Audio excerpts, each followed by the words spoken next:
राष्ट्र हित में, सनातन धर्म को हित में प्रयास करिएगा। पहले के समय में हमारे राष्ट्र को जो तोड़ा गया था, हमारे देश पर जो दुनिया के लोगों ने राज्य किया था और हमको कहीं ना कहीं किसी न किसी रूप में गुलाम रख दिया था, उसका सबसे बड़ा कारण केवल एक था। अंग्रेजों ने हमारे राष्ट्र पर जो राज्य करा उसका केवल एक कारण था। विधर्मियों ने हमारे राष्ट्र पर जो राज्य करा उसका केवल एक कारण था।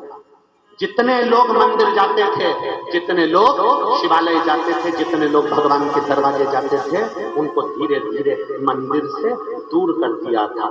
मंदिर से इतना दूर कर दिया, इतना दूर कर दिया कि बाद में उन्हीं मंदिरों पर आक्रमण कर तोड़ कर उनका सारा धन वैभव ले गए और मूर्तियों को खंडित कर दिया था। हमारा शास्त्र कहता है उस समय पर अगर एक सनातन धर्मी मंदिर जाता रहता, मंदिर में एक लोटा जल चढ़ाता रहता, मंदिर की चौखट चढ़ता रहता, सब एक जगह पर सनातनी एकत्रित होते रहते, तो किसी विधर्मी में दम नहीं थी कि इस राष्ट्र पर अपना कब्जा जमा। और आज फिर पूरा भारत, पूरा देश शंकर के मंदिर में एक लोटा जल चढ़ाने बच्चे से लेकर बूढ़ा तक जा रहा है। बच्चे से लेकर बूढ़ा तक जा रहा है। सारी दुनिया को टेंशन पड़ गई कि ये क्या होने लगा। हम सनातन धर्म को तोड़ने की बात कर रहे हैं और मालूम पड़ा सनातनी फिर जुड़कर छोटे छोटे मंदिर में जाना प्रारंभ कर दिया। फिर चिंता पड़ गई। याद रखना, राष्ट्र का सैनिक, भारत का सैनिक वेतन के लिए नहीं, पतन के लिए काम करता है। और सियोर वाला महाराज कथा धन के लिए नहीं, सनातन धर्म को जोड़ने के लिए करता है। सनातन धर्म कैसे जुड़े, मंदिर तक कैसे जाए। लोगों ने मंदिर में इतना विधान बता दिया था, ऐसे दर्शन मत करना, ऐसे प्रणाम मत करना, ऐसे मत छूना, ऐसे मत जाना, ऐसे मत करना। लोग दूर हट गए, नवयुवक बेटा बेटी दूर हट गए, सनातन धर्म के लोग मंदिर से दूर हट गए। शंकर की कथा ने फिर कह दिया एक लोटा जल सारी समस्या का हल। तुम जैसे चढ़ाओ भगवान को चढ़ाओ, तुम्हारा जैसे मन करे वैसे मंदिर जाओ, तुम्हारा जैसा दिल करे वैसे शंकर के मंदिर में झाड़ू लगाओ, वैसे पोछा लगाओ, वैसे बेलपत्र चढ़ाओ, कैसे भी जाओ और शंकर के मंदिर तो जाओ। अपने माता पिता के सामने ढोंग से मत जाना, अपने माता पिता के सामने ढंग से जाना। बस यही शुक्रान करते। ढोंग की जिंदगी मत जियो, ढंग की जिंदगी जियो।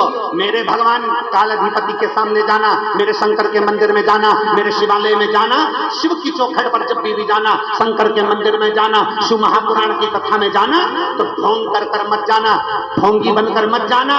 ढोंग से दूर हटकर ढंग के बनकर जाना कि हमें यहाँ दिखाने नहीं आना है, हमें तो यहाँ बाबा को रिझाने आना है। यहाँ मेरा पिता बैठा है, यहाँ मेरी माँ बैठी है, तुम मुझे ढंग की जिंदगी, ढोंग की जिंदगी में क्या पड़ा, क्या पड़ा।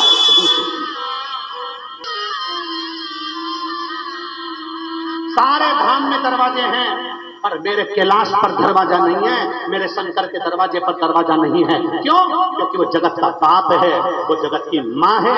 अपना दरवाजा खोल कर सोते हैं कि मेरे लाडले को कम मेरी जरूरत पड़ जाए, मेरे बेटे को कम मेरी जरूरत पड़ जाए, वो मुझे पुकारेगा। भगवान नारायण के मंदिर के आगे वरुण साइड में होंगे, ब्रह्मा जी का वाहन अलग होगा, इंद्र का वाहन अलग होगा, पर केवल एक शंकर भगवान का नंदी उनके दरवाजे पर बाहर बैठा रहता है, अंदर नहीं बाहर। क्योंकि शिव जी कहते हैं मेरा भक्त ना जाने कब पुकार ले, तुरंत जाना पड़ेगा, इसलिए उनको शिव मंदिर भेज देता है। शंकर जी के मंदिर में आज के समय में, पहले के समय में मंदिर खाली रहता था शंकर जी का, जल चढ़ाने वाले जाते थे, सोमवार चढ़ाया है, शिवरात्रि पे गए, सावन के महीने में गए चढ़ाया है। आज के समय में प्रत्येक सोमवार को जब माताएं पशुपति व्रत करती है तो प्रत्येक शंकर के मंदिर में दिवाली होती है, 5-5 दिए लगते हैं, पूरा मंदिर चकाचक होता है। शिव मंदिर का एक विश्वास अपने भीतर उत्पन्न करिए, एक भरोसा अपने भीतर उत्पन्न करिए। पूर्व के समय में दुनिया के लोगों ने जो करा, विधर्मियों ने, अब नहीं होने देना है। अब हमको शंकर की ओर आसक्त। जगत गुरु शंकराचार्य जी ने करा क्या था? जगत गुरु शंकराचार्य जी ने एक ही कार्य किया कि सबको भगवान शिव से जोड़ने का प्रारंभ किया, शंकर से जोड़ दिया, 4 पीठों का निर्माण कर दिया। आज पूरे राष्ट्र की 4 पीठों पर 4 जगत गुरु शंकराचार्य बैठे हैं। ये 4 पीठ जो 4 शंकराचार्य बैठे हैं, ये हमारे मार्गदर्शक हैं, ये शिव से जोड़ने वाले हैं, अविरल भक्ति से जोड़ने वाले हैं। अविरल विश्वास पैदा अपने भीतर एक भरोसा उत्पन्न करिए, एक दृढ़ता उत्पन्न करिए। धन दौलत नहीं है तो आप बाबा को क्या रिझाओगे? एक बात आपसे पूछें, शिव जी को 1 लोटा जल चढ़ाने में कितना पैसा लगता है आप लोगों को? जम के बोलो जरा, शिव जी को जल चढ़ाने में आप लोगों का कितना पैसा लगता है? जम के तो बोलो, नहीं लगता है। आज तक इस व्यासपीठ ने कभी भी आपको पैसे का नहीं बताया कि आप कोई पैसा खर्च कर कर भगवान को आना, क्योंकि कई ऐसे साधारण से लोग रहते हैं जिनके पास कुछ नहीं रहता, फिर भी वो शंकर का भजन करते करते बाबा से फल प्राप्त कर लेते।